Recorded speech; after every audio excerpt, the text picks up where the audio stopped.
So what's up mga brad? Yan po ang sinasabi ko sa inyo na hindi po muna kami makikita ninyo sa aming site. Kasi napakalaki po itong sinasalubong namin na trabaho dito mga brad. Actually may booking pa po kami mga brad. Pero hindi pa muna namin ginalaw kasi may pizza naman po kami na pinag-usapan. Kaya ito lang po muna ang pinili namin. Ayan. Ito lang po muna ang pinili namin. Kasi para sa amin ay medyo malaki po to ang kikitain namin. Buong bahay po to na i-renovate. So ngayon ipapakita ko sa inyo kung ano po ang sitwasyon dito. Napaka lumang-luma na po itong bahay mga brad. Pina-renovate po sa may-ari kasi souvenir po daw to sa kanilang mga ninuno. So ayan, nandito po muna kami sa ngayon. Kasama po ang aming team. So yun po ang sinasabi ko sa inyo na hindi po muna kami makikita sa aming site. Yan, napakalaki po itong trabaho dito mga brad. Ayan. Sa palagay po namin baka abot po kami ng 2 linggo dito. Pero ngayong darating na Friday ay uuwi po kami sa aming site para ipagpatuloy po itong mga nakabook sa amin na mga speaker box. So ngayon hindi pa po muna kami tumatanggap ng mga order. Kasi meron naman pong nakabook po sa amin nung para pick up August at September. So yun lang po muna ang tatapusin namin. So dito iikot ko po muna yung camera para makikita po ninyo ang sitwasyon dito. Napakalaki po itong trabaho dito mga brad at kami lang pong tatlo dito. Ayan. So yun po ang poste na yan mga brad nung hindi pa namin napagpalitan. Ayan, pinagpalitan na po namin yung poste na 2 mga brad. Ayan. Ayan, tapos na po namin to napagpalitan ng poste. Ayan. At binuhusan na po namin kagabi.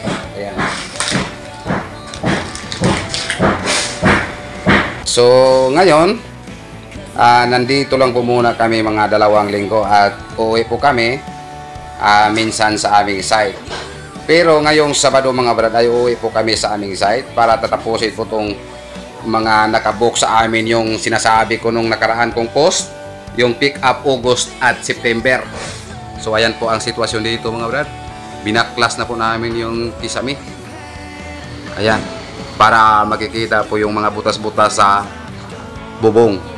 Ayan po si Commander. Hayahay ang buhay. Ayan, hayahay po ang buhay ni Commander.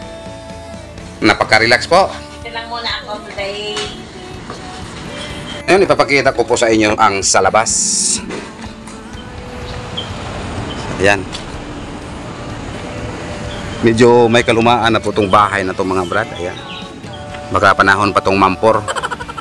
Pero hindi po ipinagiba sa owner kasi souvenir daw po ito yung bahay na to. Kasi ninuno pa po ito daw nila sa kanilang mga lulu at lula. Sa 60s pa po ito siguro napatayo kung hindi po ako nagkamali. Kasi yung panganay na anak dito ay nasa senior na po.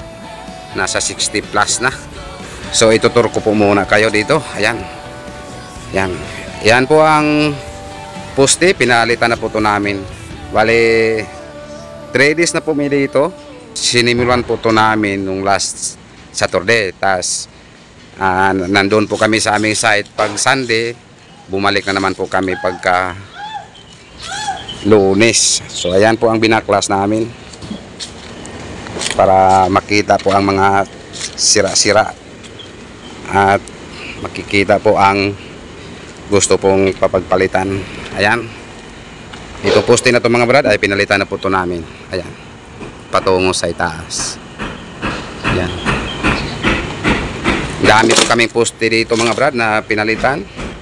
Nasa 12 siguro na poste yung pinalitan namin. Ayan. Pinalitan na po to namin. Ayan. Medyo may kalumaan na po tong bahay na to mga brad. Ayan. Nakatatakot po kung tayo lang po mag-isa dito paggabi.